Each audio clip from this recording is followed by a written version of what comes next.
시편 71편은 표제어가 없습니다. 표제어가 없다는 말은 이 시에 대한 정보가 없다는 뜻이겠죠. 자, 그래서 이 시를 누가 썼는지도 알 수가 없습니다. 자, 그러나 이 대부분의 학자들은 다윗이 썼을 것이라고 말합니다. 자, 그러면 다윗이 이 시를 언제 썼느냐? 자, 구체적인 그 배경을 알 수가 없는데요. 그러나 아마 다윗이 노년이 되었을 때 쓴 시일 것입니다. 자, 그래서 어떤 학자는 시편 71편의 제목을 노년을 위한 기도 혹은 나이 들어가는 자의 기도라고 말합니다. 자, 찰스 스펄전은 이 시편에 대하여 잘 정리를 했는데요. 그는 이 시를 이렇게 말합니다. 이 시는 나이 든 성도의 기도이다. 그는 믿음에 굳게 서서 오랫동안 겪은 체험을 바탕으로 원수를 대항하여 하나님께 간구하며 자신에게는 복을 내려주시기를 간구하고 있다. 그는 하나님의 은혜로우신 응답이 있을 것을 기대하며 여호와를 높이고 영화롭게 할 것을 약속한다. 그러니까 이처럼 이 시는 다윗이 나이가 들었을 때 노년에 쓴 시입니다. 자, 특별히 이 시를 이해하는 포인트가 있는데요. 이 시는 24절이라는 긴 구절로 되어 있습니다. 그러니까 그만큼 길고 복잡한 시입니다. 자, 그런데 이 시는요, 세 종류의 시제로 나눠집니다. 과거, 현재, 미래. 그러니까 세 가지 시간으로 나눠집니다. 이 세 가지 시간을 중심으로 이 시를 읽으시면 쉽게 이 시를 파악할 수 있습니다. 자, 먼저 과거 시제인데요. 시인의 어린 시절이 언급됩니다. 자, 눈으로 한번 따라와 보십시오. 자, 5절에서 내가 어릴 때부터 신뢰한 이시라고 말합니다. 또 그 밑에 6절에서는 내가 모태에서부터 주를 의지하였으며 나의 어머니의 배에서부터 주께서 나를 택하셨사오니 나는 항상 주를 찬송하리이다 라고 말합니다. 자, 그리고 띄어서 17절에 보시면 나를 어려서부터 교훈하셨으므로 라고 말합니다. 그러니까 이 고백들은 모두 어린 시절, 즉 과거에 대한 회상입니다. 자, 그런데 어떤 과거이죠? 자신을 택하시고 돌보셨던 하나님의 은혜로 가득했던 과거입니다. 그러니까 자신을 지금까지 인도하신 하나님의 은혜와 사랑으로 가득했던 과거를 회상하고 있는 거죠. 자, 특별히 6절을 한번 다시 보십시오. 자, 6절에 보면 내가 모태에서부터 주를 의지했다고 말합니다. 그러니까 여기 내가 주를 의지했다는 말은 킹 제임스 버전이 잘 번역해 놓았는데요. 주께서 모태에서부터 나를 붙드셨다는 뜻입니다. 자, 그러니까 킹 제임스 버전으로 다시 읽으면 이렇게 되는 거죠. 주께서 나를 모태에서부터 붙드시고 모태에서부터 주께서 나를 택하셨다는 뜻입니다. 자, 둘째로는 이제 현재 시간이 나오는데요. 지금 다윗이 살아가고 있는 시간이 나옵니다. 자, 몇 개의 구절만 살펴볼게요. 먼저 1절부터 3절을 보시면 시제가 다 현재 시제입니다. 1절에 여호와여 내가 주께 피하오니, 또 2절 맨 끝에 나를 구원하소서, 또 3절에서 내가 항상 피하여 숨을 바위가 되소서, 하나같이 현재 시제입니다. 자, 그런데 현재 다윗의 상황이 지금 어떻습니까? 다윗은 하나님께 구원을 요청하고 있습니다. 자, 왜 그렇죠? 자신을 대적하던 원수들이 자신 앞에 놓였기 때문입니다. 자, 이런 위협이 구체적으로 무엇인지는 알 수가 없습니다. 자, 그러나 다윗은 대적들로부터 구원해 주시기를 하나님께 기도하고 있다는 것입니다. 자, 그것을 우리가 4절에서 선명히 확인할 수 있는데요. 나의 하나님이여 나를 악인의 손 곧 불의한 자와 흉악한 자의 장중에서 피하게 하소서. 그러니까 다윗은 현재 자신을 대적하는 악인들에게 둘러싸여 있습니다. 자, 그 속에서 하나님의 도우심을 구하고 있는 거죠. 자, 세 번째로 이어서 이제 미래의 시자가 나옵니다.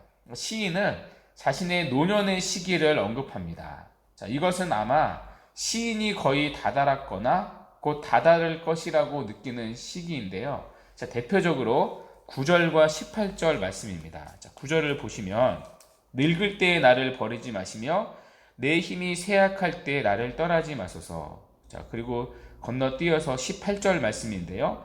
하나님이여 내가 늙어 백발이 될 때에도 나를 버리지 마시며 내가 주의 힘을 후대에 전하고 주의 능력을 장래의 모든 사람에게 전하기까지 나를 버리지 마소서. 그러니까 시인은 자신이 늙어감을 인식하고 있습니다. 그러니까 나이를 들어가는 시인이 노년을 바라보며 기도하고 있는 거죠. 그러니까 이처럼 이 시는요, 세 가지 시간이 흐릅니다. 과거, 현재, 미래.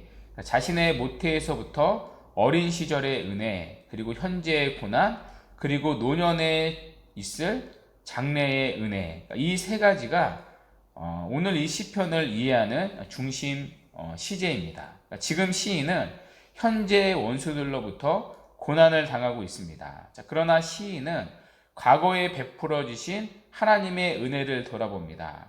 자, 돌아봤더니 시인은 현재의 고난 가운데서도 흔들리지 않게 되는 거죠. 과거에 자신을 붙드시고 지키셨던 하나님께서 여전히 자신을 지켜주실 것을 믿었기 때문입니다. 자, 그래서 이 시편에는 다윗의 확신으로 가득 차 있습니다. 자, 11절에서 사람들은 하나님이 그를 버리셨다고 말하지만 9절과 18절을 보시면 그는 하나님이 자신을 버리지 않으시리라 확신합니다. 또 20절에서 다윗은 많은 고난에도 불구하고 하나님이 자신의 생명을 회복하시고 자신을 땅 깊은 곳에서 다시 이끌어 올리실 것을 확신합니다. 과거에 베풀어 주신 은혜에 비추어서 장래에도 은혜를 베풀어 주실 것을 확신하고 있는 거죠. 자, 이런 장래의 은혜에 대한 다윗의 확신은요, 하나님을 향한 찬송으로 표현됩니다. 자, 6절에 보시면 나는 항상 주를 찬송하리이다. 6절 맨 끝에 있죠. 또 8절에 보시면 주를 찬송함과 주께 영광 돌림이 종일토록 내 입에 가득하리이다. 또 14절에 보시면 나는 항상 소망을 품고 주를 더욱더욱 찬송하리이다. 또 23절에 내가 비파로 주를 찬양하며 주의 성실을 찬양하리이다. 마지막 24절에 나의 혀로 종일토록 주의 의를 작은 소리로 읊조리오니. 자, 이처럼 다윗은 장래의 은혜를 확신하며 하나님을 찬송하고 있습니다. 찬송만이 아닌데요. 다윗은 이 하나님을 후대에 전하겠다는 각오 또한 밝힙니다. 15절로 돌아가시면 15절에서 내가 측량할 수 없는 주의 공의와 구원을 내 입으로 종일 전하리이다. 자, 그리고 16절에 주의 공의만 전하겠나이다 라고 말합니다. 또 17절에 내가 지금까지 주의 기이한 일들을 전하였다 라고 말합니다. 이처럼 다윗은 현재의 고난 가운데서도 장래에 베푸실 하나님에 대한 확신으로 가득 차 있습니다. 왜냐하면 자신이 믿는 하나님은 지금까지 자신을 신실하게 인도하셨기 때문입니다. 과거의 은혜를 돌아보니 현재의 고난 가운데서도 장래에 베푸실 은혜를 바라보게 되는 거죠. 자, 이것이 바로 이 시편 71편의 스토리입니다. 자, 특별히 우리가 이 시편 71편에서 적용해야 할 중요한 지점이 있는데요. 이 시는 말씀드린 대로 노년을 위한 기도입니다. 그러니까 나이 들어가는 자의 기도입니다. 자, 여러분은 어떻게 나이가 들고 싶습니까? 어떤 분들은 나이가 들수록 더 많은 재산을 불리는데 관심이 있을 수 있습니다. 그러니까 자신의 노후를 준비하고 또 자녀들에게 재산을 물려주는 것에 주된 관심이 있을 수 있습니다. 아니면 나이 들면 못 노니까 어떤 노래 가사처럼 노세 노세 젊어서 노세 늙어지면 못 노니까가 인생의 목표가 되어 노는 것으로 노후를 맞이할 수도 있을 것입니다. 온갖 좋은 것으로 여행을 가면서 말입니다. 자, 여러분은 어떻게 나이가 들고 싶습니까? 사실 오늘날은 마치 나이가 들면 큰일 날 것처럼 여기는 시대입니다. 건강을 잃고 또 총명을 잃고 아름다움을 잃고 힘을 잃고 오늘날 이 시대는 나이 드는 것을 잃어버리는 것이라고만 여깁니다. 자, 그래서 온통 어떻게 하면 잘 늙을 수 있는가가 아니라 온통 젊음에만 초점이 있습니다. 물론 젊게 사는 것도 좋지만 잘 늙어가는 지혜가 필요합니다. 오늘 다윗을 보십시오. 다윗의 기도에서 우리는 잘 늙어간다는 것이 무엇인지 알 수가 있습니다. 우리가 노년을 위해 어떤 기도를 해야 할지를 보여줍니다. 특별히 두 구절 우리가 꼭 기억했으면 좋겠는데요. 바로 9절과 18절의 다윗의 기도입니다. 먼저 9절을 다시 보시면 늙을 때 나를 버리지 마시며 내 힘이 쇠약할 때 나를 떠나지 마소서. 또 18절을 보시면요. 하나님이여 내가 늙어 백발이 될 때에도 나를 버리지 마시며 내가 주의 힘을 후대에 전하고 주의 능력을 장래의 모든 사람에게 전하기까지 나를 버리지 마소서. 다윗의 노년을 위한 기도가 무엇이죠? 하나님과의 관계를 위한 기도입니다. 나이가 들어도 하나님이여 나와 함께 해달라는 기도입니다. 나이가 들어도 하나님의 은혜 안에 더 깊이 머물게 해달라는 기도입니다. 여러분 얼마나 아름다운 기도입니까? 저는 이 다윗의 기도 참 좋아합니다. 이 기도 저 또한 나이가 들어갈수록 저의 기도가 되기를 원합니다.